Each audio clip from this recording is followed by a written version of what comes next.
Hello बच्चों, welcome to Physics Wisdom Academy. सबसे पहले होली की हार्दिक शुभकामनाएं आपको। होली आपके जीवन में खुशियों के रंग भरे और आपको तरक्की दे।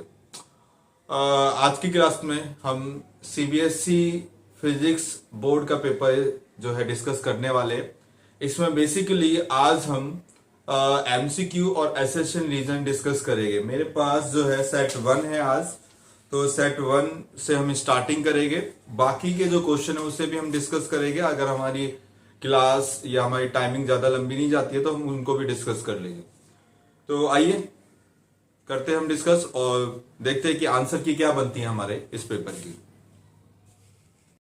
तो सबसे पहले क्वेश्चन नंबर 1 सेट 1 का जो है, an electric dipole of length 2 centimeter is placed at an angle of 30 degree with an electric field 2 into 10 raised to power 5 Newton per coulomb. If the dipole experiences a torque of 8 into 10 raised to power minus 3 Newton meter, the magnitude of either charge of dipole is। और जो option आपको दे रखे हैं इसमें,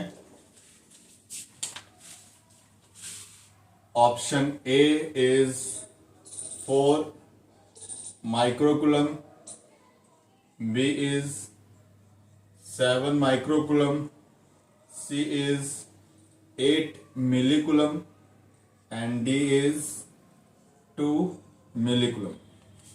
ये option दे रखे आपको।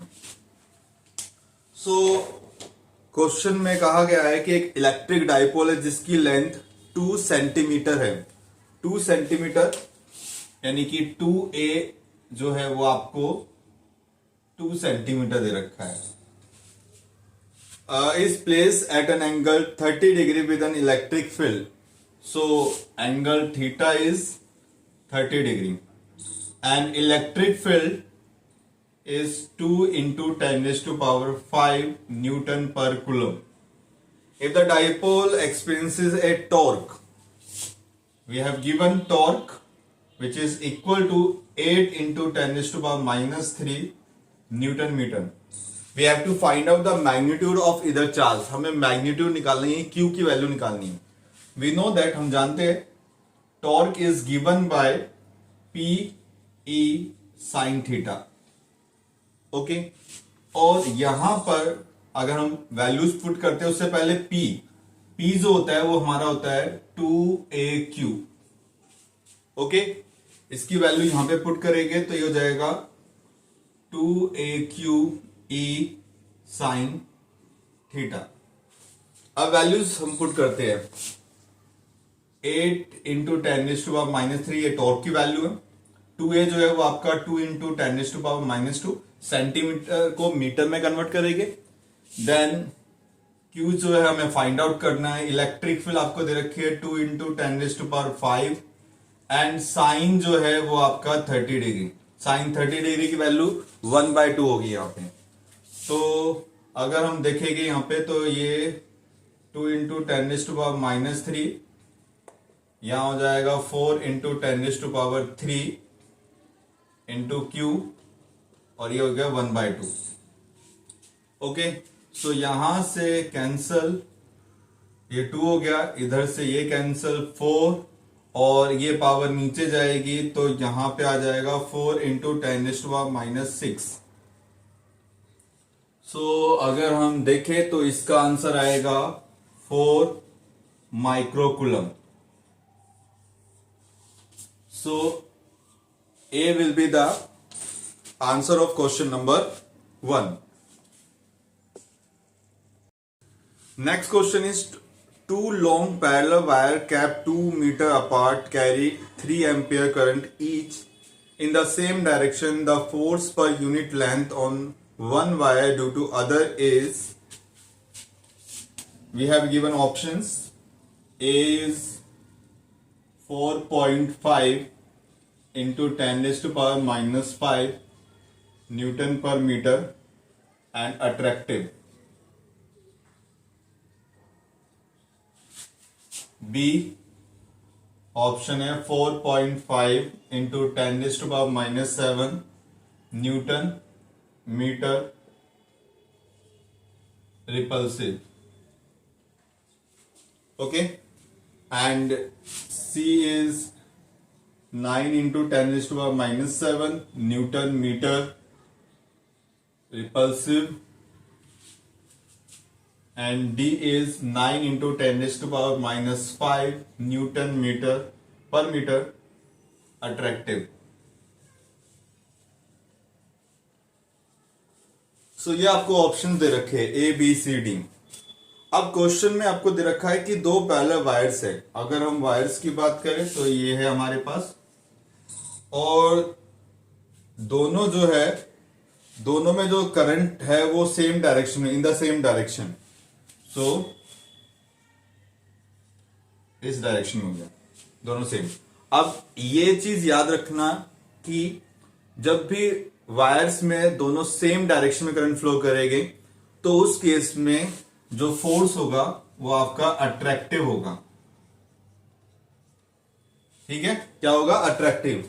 तो आपका या तो ए ठीक हो सकता है या फिर डी ठीक हो सकता है। ठीक है, बट अभी यहां पर एक आपका कुछ नई चीज आने वाली है, आप देखोगे इस क्वेश्चन में जो है कुछ गड़बड़ है, वो अभी आपको पता लगेगी। अब फोर्स हमें निकालना है। Force is given by mu naught by 4 pi 2 I1 I2 divide by R into L.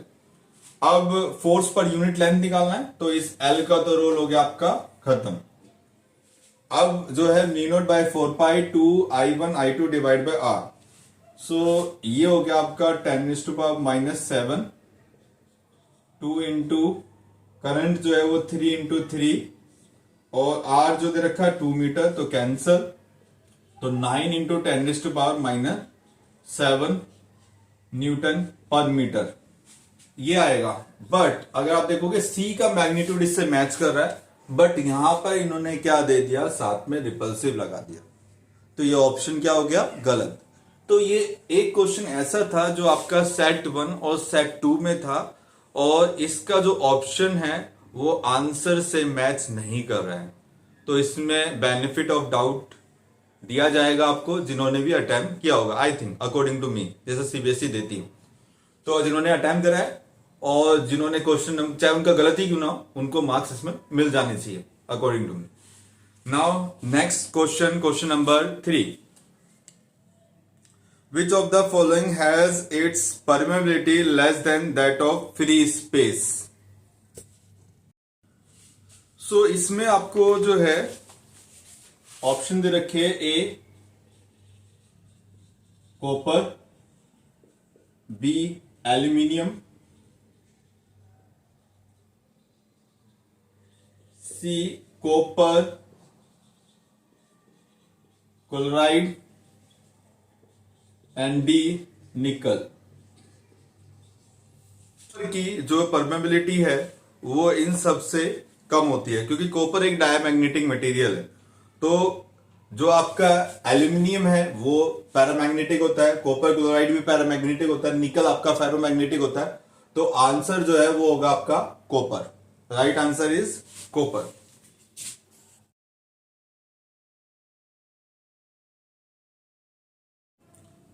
इसके बाद नेक्स्ट क्वेश्चन है, a square shape coil of side 10 centimetre having 100 turns in is place perpendicular to a magnetic field which is increasing at 1 tesla per second. यानी कि यहाँ पे magnetic field जो है वो आपकी चेंज हो रही है, पर सेकेंड में 1 टेस्ला का चेंज आ रहा है। The induce EMF in the coil, induce EMF हमें निकालना है, और ऑप्शन जो हमें गिवन है 0.1 volt, B is 0.5 volt, C is 0.75 volt and D is 1.0 volt। ठीक है, ये ऑप्शन आपको गिवन है। अब इंड्यूस ईएमएफ का जो फॉर्मूला होता है वो होता है E equal to minus d∅/dt। ठीक है, नेगेटिव साइन तो जस्ट ये बताता है कि ये अपोज करता है, तो इसका ज्यादा हम न्यूमेरिकल में जो है यूज नहीं करते। तो अगर मैग्नीट्यूड हम लेंगे इसका तो यह आ जाएगा d∅/dt। तो d phi by d t, here phi is given by BA cos theta, but यहां पर आपको दे रखा है the coil is place perpendicular to the magnetic field. ठीक है, तो जो एंगल होगा ना आपका बी और ए के बीच में वो जीरो हो जाएगा। ठीक है, इस केस में क्या होगा, जीरो। तो cos जीरो की वैल्यू 1 हो जाएगी और यहां पर ही आ जाएगा। अब डेरिवेटिव जो है हमेशा वेरिएबल क्वांटिटी का होता है। यहां पर b जो है वो चेंज हो रहा है टाइम के साथ, a जो है वो कांस्टेंट है, तो ये हो जाएगा db बाय dt। अगर हम वैल्यूज पुट करते हैं यहां पे तो ये हो गया 10 इंटू 10 ये आया। हमने सेंटीमीटर को मीटर में कन्वर्ट किया और ये जो रेट दे रखा है db बाई dt ये हमें दे रखा है 1। सो अगर हम यहां पे सोल्व करेंगे तो ये आएगा 1 वोल्ट। तो जो इसका ऑप्शन है option number D.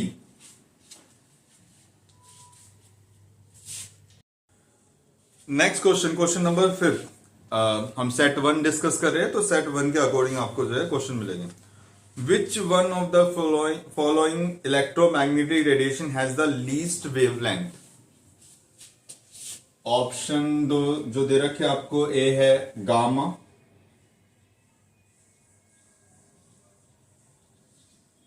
B microwave, C visible light and D is X rays. तो हमसे पूछा गया है कि which one of the following electromagnetic radiation has the least wavelength, किसकी वेवलेंथ सबसे कम होती है। तो इसका जो सही आंसर है वो है गामा। गामा की वेवलेंथ सबसे कम होती है। और अगर आपको हाईएस्ट पूछा जाता तो उसमें माइक्रोवेव्स आता आपका। ठीक है, तो गामा इसका जो है राइट आंसर है। Now come to the next question. In a Young's double slit experiment, the screen is moved away from the plane of the slits. What will be its effect on the following? Angular separation of the fringes, fringe width, मतलब इन दोनों पे क्या फर्क पड़ता है। और options आपको दे रखे हैं, both first and second remains constant, यानी कि एंगुलर सेपरेशन और फ्रिंजेस कांस्टेंट रहेगी। अच्छा, क्वेश्चन में पूछा गया है कि स्क्रीन को मूव करें, तो जब हम स्क्रीन को मूव करते हैं तो एक्चुअली में हम कैपिटल डी जो है उसको चेंज कर रहे हैं। अगर हम एंगुलर विड्थ की बात करें, angular width, so angular width का जो फॉर्मूला होता है वो होता है लैम्डा बाय स्मॉल डी। और अगर फ्रिंज विड्थ की बात करें,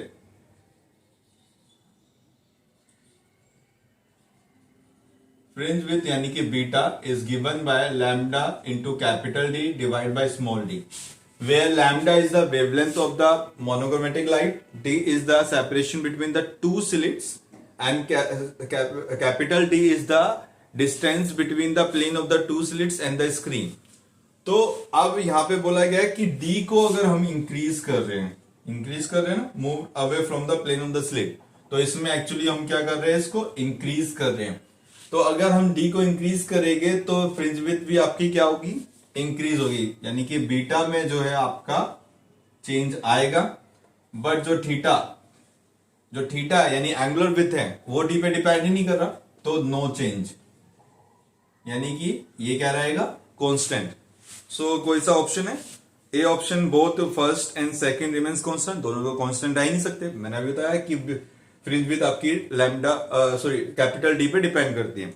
बी है फर्स्ट रिमेन्स कांस्टेंट, जो पहला है वो कांस्टेंट रहेगा और जो दूसरा है वो आपका डिक्रीज होगा। डिक्रीज तो हो ही नहीं सकता, बीटा डिक्रीज नहीं हो सकता। सी है first remains constant and but second increases. तो आई थिंक यही आपका राइट आंसर है कि जो आपका फर्स्ट है वो कांस्टेंट आएगा और बीटा जो है वो आपका इंक्रीज। तो इसका जो राइट आंसर है वो है ऑप्शन नंबर सी। तो जिन्होंने सी पर आपका टिक लगाया होगा या भरा होगा उनका जो है आंसर ठीक होगा। So now come to next question. Question है the energy, question number 7, set 1. The energy of a photon of wavelength lambda is. आपको एनर्जी जो है, एनर्जी के फॉर्मूले गिवन है और हमें बताना है कि एक्चुअली में कौन सा फॉर्मूला जो है हमारा ठीक होगा. ए जो है वो है एच सी लैम्डा, बी है H C by lambda, and C है lambda by H C, capital D यानी कि डी ऑप्शन है lambda H by C. So मैं आपको बता दूं, एच यहां पे प्लैंक कांस्टेंट है, C is the speed of light in vacuum, lambda is the wavelength of the incident light और एनर्जी ऑफ द फोटोन जो होती है, तो फोटोन की वेवलेंथ भी हम बोल सकते हैं. सो जो एनर्जी होती है फोटोन की, it is given by H new and new को हम लिख सकते हैं सी बाय लैम्डा. तो जो ऑप्शन नंबर बी है वो इससे मैच कर रहा है, तो इसका राइट आंसर है option number B H C by lambda. Next, the ratio of question number 8. The ratio of nuclear densities of two nuclei having mass number 64 and 125 is option A 64 by 125, option B 4 by 5, option C 5 by 4 and option D 1. In this question we have given the mass number और हमसे पूछा गया है what is the ratio of nuclear densities of two nuclei. तो मैं आपको बता दूं कि न्यूक्लियर डेंसिटी जो होती है किसी भी न्यूक्लियाई की, वो कांस्टेंट रहती है, वो मास नंबर पे डिपेंड नहीं करती. ठीक है, वो मास नंबर पे किसी भी तरीके से डिपेंड नहीं करेगी. तो न्यूक्लियर डेंसिटी जब आपकी हर न्यूक्लियाई के लिए सेम रहेगी तो उसका रेशियो भी क्या आएगा, आपका हर बार सेम आएगा और वो किसके इक्वल होगा, वो 1 के इक्वल होगा. ठीक है, हाइड्रोजन, हीलियम, लिथियम सबकी न्यूक्लियर डेंसिटी सेम होती है, तो जब हम रेशियो निकालेंगे तो आपको क्या मिलेगा, 1. तो right answer is option number D. Okay, now come to the next question, question number 9. During the formation of a PN junction, option दे रखे, diffusion current keeps increasing, drift current remains constant, C both the diffusion current and drift current remains constant, D. Diffusion current remains almost constant, but drift current increases till both currents become equal. पहला, diffusion current keeps on increasing. diffusion current increase नहीं होता, वो concentration gradient पे depend करता है. तो जब दोनों material मिलते हैं तो due to the concentration gradient of the electrons and holes, there is a current and electron diffuse from N side to P side and holes diffuse from P side to N side. तो उसकी वजह से जो current आता है वो diffusion current होता है.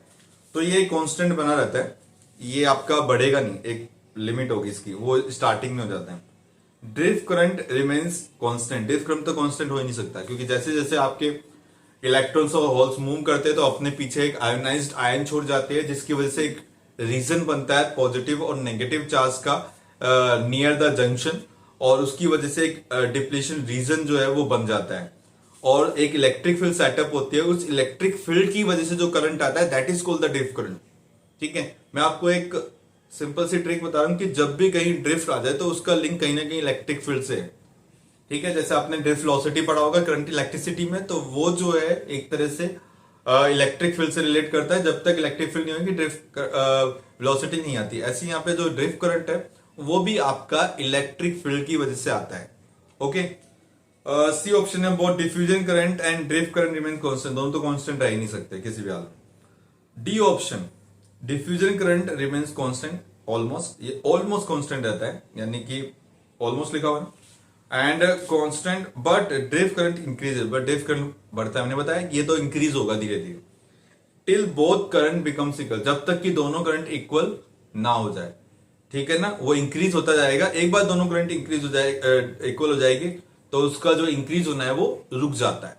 ठीक है, तो इसका जो ऑप्शन है वो है ऑप्शन नंबर डी. ठीक है, आपकी स्क्रीन पे जो है क्वेश्चन शो हो रहा होगा, वहां पे आपका जो है ऑप्शन डी जो है वो राइट आंसर है. वीडियो अगर आपको अच्छा लग रहा है तो प्लीज चैनल को सब्सक्राइब कर दीजिए। आपको और भी अच्छे अच्छे वीडियो जो है फिजिक्स से रिलेटेड आपको मिलते रहेंगे। Now come to the question number 10। The diagram shows 4 energy levels of electron in Bohr model of hydrogen atom. Identify the transition in which the emitted photon will have highest energy. और आपको जो diagram given है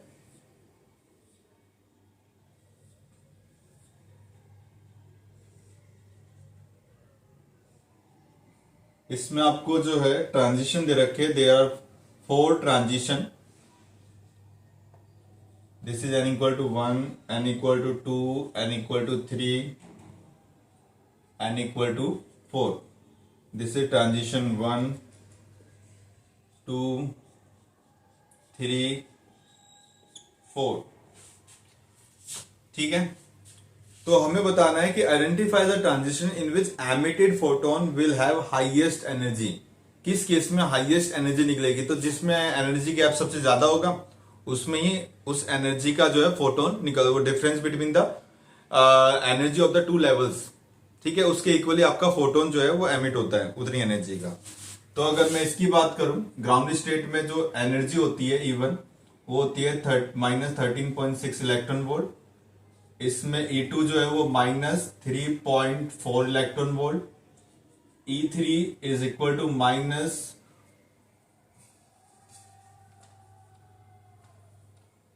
-1.51 electron volt, और ये हो जाएगा -0.85 electron approximately. ठीक है, तो अगर हम देखें डिफरेंस, अगर हम डिफरेंस निकाले फर्स्ट में, तो यहाँ पे 13.5 देखो यहां से यहां आ रहा है तो -13.5 माइनस माइनस प्लस हो जाएगा तो 1.51। तो यहाँ पे जो है आपका डिफरेंस आएगा। अगर मैं डिफरेंस की बात करूं फॉर फर्स्ट के लिए जो डिफरेंस आ रहा है वो है 12.1 इलेक्ट्रॉन वोल्ट। सेकंड के लिए एनर्जी डिफरेंस जो आ रहा है वो है 0.65 इलेक्ट्रॉन वोल्ट, और थर्ड के लिए जो आपका एनर्जी डिफरेंस आ रहा है 10.2 इलेक्ट्रॉन वोल्ट, और फोर्थ के लिए ये हो जाएगा 1.9 इलेक्ट्रॉन वोल्ट। अब यहां पर आपको पता होना चाहिए जो एनर्जी होती है वो इसके इक्वल होती है, और इसको हम इक्वल ले देते हैं H new, way H new is the energy of the emitted photon. तो अगर हम देखें तो फर्स्ट वाले केस में एनर्जी डिफरेंस सबसे ज्यादा है, तो इसमें सबसे ज्यादा एनर्जी का जो है आपका फोटोन निकलेगा। यही आपको बोल रखा है। अगर वेवलेंथ होता तो अपोजिट हो जाता है। ठीक है, अगर आपको पूछा जाता है कि find out the transition corresponding to the maximum wavelength, ठीक है, तो उस केस में आपको पता होना चाहिए ये होता है H C by lambda, inversely proportional है। तो जिसके करस्पॉन्डिंग एनर्जी ज्यादा होगी उसके करस्पॉन्डिंग वेवलेंथ सबसे कम होगी। ओके, इस तरह से आप कर सकते हो। तो इस क्वेश्चन का जो राइट आंसर है वो है ए फर्स्ट। ठीक है, next question number 11। Which of the following graph correctly represent the variation of A particle momentum with its associated de Broglie wavelength. Question आपकी स्क्रीन पे शो हो रहा है और ऑप्शन ए आपको दिख रहा है, बी सी एंड डी। तो हमें बताना है कि बेसिकली कौन सा जो है एग्जैक्ट जो है ग्राफ मैच करेगा। तो डी ब्रोगली वेवलेंथ जो होती है वो आपकी होती है lambda equal to H by P.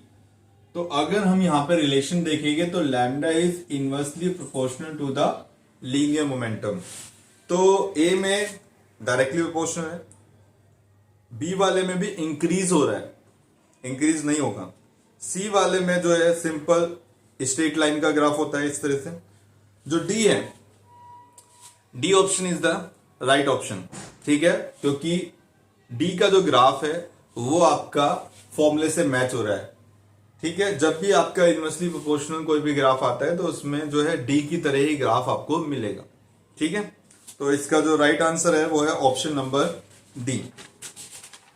Now next question, question number 12. The capacitors each of 4 microfarad are to be connected in such a way that the effective capacitance of combination is 6 microfarad.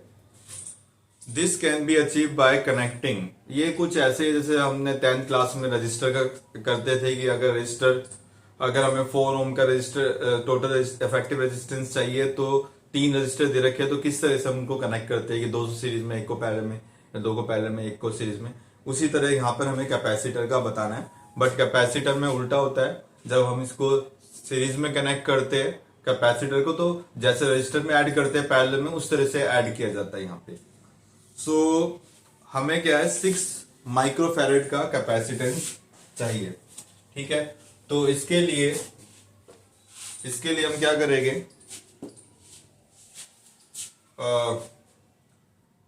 Let us suppose 2 capacitor जो है वो हमारे series में connect है,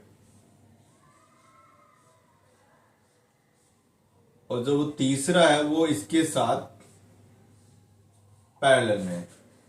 ठीक है, ये 4 microfarad, ये भी 4 माइक्रोफैरेड, और ये भी 4 माइक्रोफैरेड.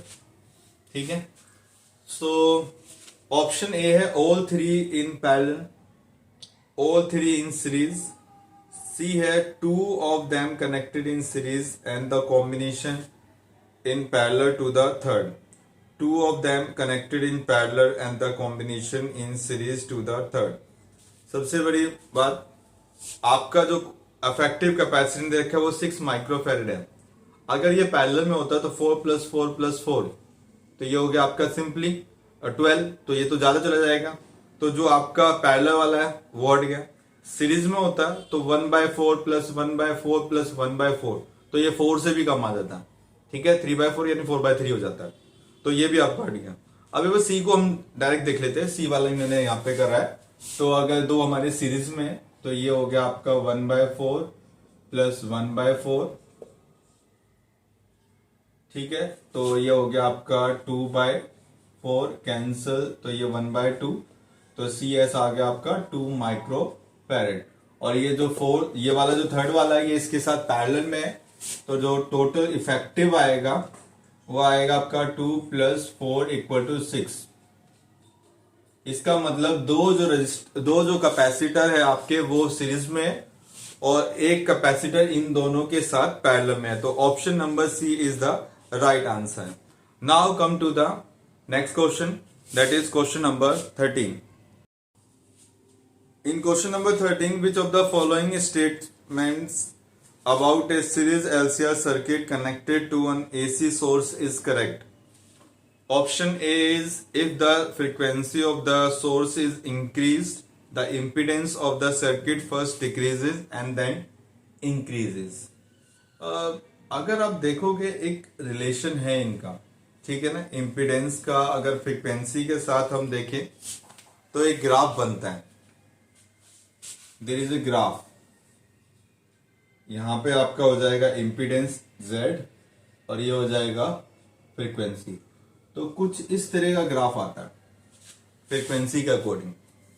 ठीक है, तो अगर मैं बाकी बी और सी पे और डी पे ना जाऊं, ठीक है, देखो सी और डी तो गलत ही है. सी ऑप्शन दे रखा है at resonance the voltage drop across the inductor is more than that of across the capacitor. Resonance में दोनों बराबर ही होएंगे, ऐसी सी डी वाला भी. और जो बी है, if the net reactance of circuit becomes equal to its resistance then current leads the voltage by 45. Current जो है वो लीड्स करेगा 45 डिग्री. आई थिंक ये भी पॉसिबल नहीं है, बट जो ए ऑप्शन है वो मुझे करेक्ट लग रहा है, क्योंकि if the frequency of the source is increase, अगर हम फ्रीक्वेंसी को बढ़ाते तो अकॉर्डिंग टू दिस ग्राफ जो आपका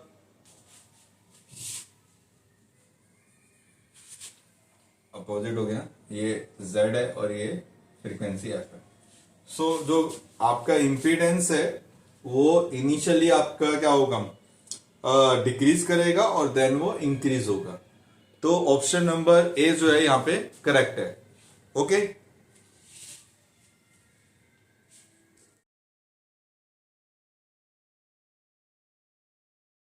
Now come to the next question, question number 14. According to Huygens principle, the amplitude of secondary wavelets is, आपको बताना है कि जो एम्पलीट्यूड है सेकेंडरी वेवलेट्स का is equal to both the forward and the backward direction. B है the amplitude of secondary wavelets is maximum in forward direction, zero in backward direction. C है large in forward direction and small in backward direction. And D है small in forward direction, large in backward direction. Huygens principle जब हम पढ़ते हैं तो उसमें एक point हम ये भी बताते हैं कि जो वेव फ्रंट है वो आपका फॉरवर्ड डायरेक्शन में बनता है, कभी भी बैकवर्ड डायरेक्शन में आपका कोई भी वेव फ्रंट नहीं बनेगा. तो अगर मैं देखूं तो आपका फर्स्ट ऑप्शन में दे रखा है कि द एम्पलीट्यूड जब वेव फ्रंट ही नहीं बना तो फिर एम्पलीट्यूड किस बात का, तो एम्पलीट्यूड भी नहीं होगा, तो जीरो होना चाहिए. जीरो है किसी में, बी ऑप्शन में जीरो इन बैकवर्ड डायरेक्शन, बाकी और किसी में जीरो नहीं है. तो आंखें बंद करके इस बी ऑप्शन को सही कर दो, ठीक है ना, क्योंकि बैकवर्ड डायरेक्शन में कोई भी वेव फ्रंट नहीं बनता है हाइगन्स प्रिंसिपल के थ्रू. ओके, तो ऑप्शन नंबर बी जो है इसका करेक्ट है. Now come to the question number 15. Question number 15 में जो है गिवन है the radius of nth orbit in Bohr model of hydrogen atom is proportional to. A option दे रखा है आपको n square, b is 1 by n square, c is n and d is 1 by n. So actually में क्या होता है कि जो बोर मॉडल में रेडियस होती है आर एन जिसे हम बोलते हैं, it is directly proportional to N square, principal quantum number जिसे हम बोलते हैं. तो जो सही आंसर है वो है ऑप्शन नंबर ए. अब हम आ जाते हैं असर्शन रीजन क्वेश्चन पे. असर्शन रीजन जो है question number 16. In question number 16 assertion is given that the resistance of an intrinsic semiconductor decreases with the increase in its temperature.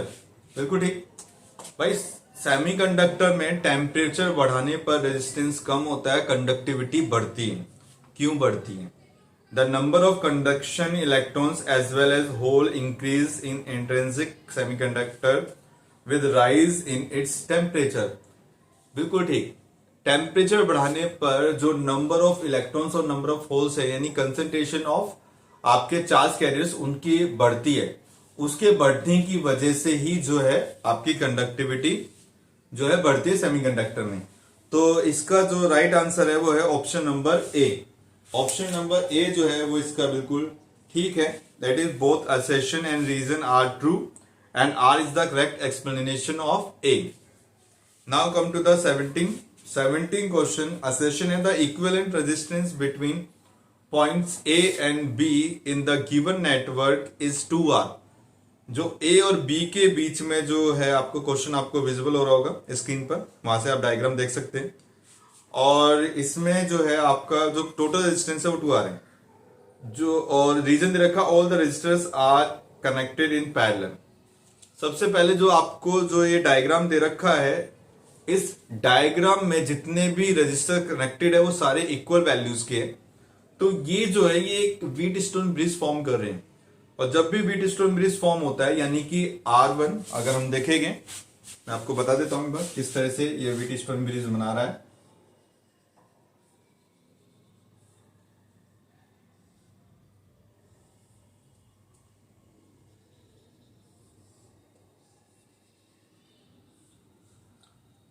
To are, ये भी 2R, 2R, 2R and ये भी 2R. तो अगर ये P Q R S है तो यहां पे अगर मैं रेशियो निकालूं P बाय Q तो ये इक्वल होगा R बाय S के. तो this is the balancing condition of wheat stone bridge. तो इस रजिस्टर के थ्रू कोई भी करंट पास नहीं हो रहा होगा. तो इसका जो इक्विवेलेंट सर्किट बनेगा वो होगा आपका कुछ इस तरह का.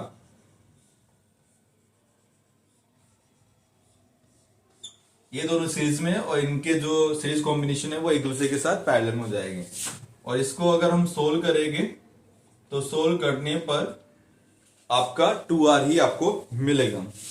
तो एक स्टेटमेंट तो ठीक है, बट जो R है वो ठीक नहीं है। All the resistors are connected in parallel, ये बिल्कुल गलत है। तो A is true and R is false. तो ऑप्शन नंबर C जो है वो इसका ठीक है।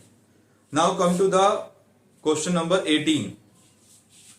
द डिफ्लेक्टिंग assertion है, the deflecting torque acting on a current carrying loop is zero when its plane is perpendicular to the direction of magnetic field।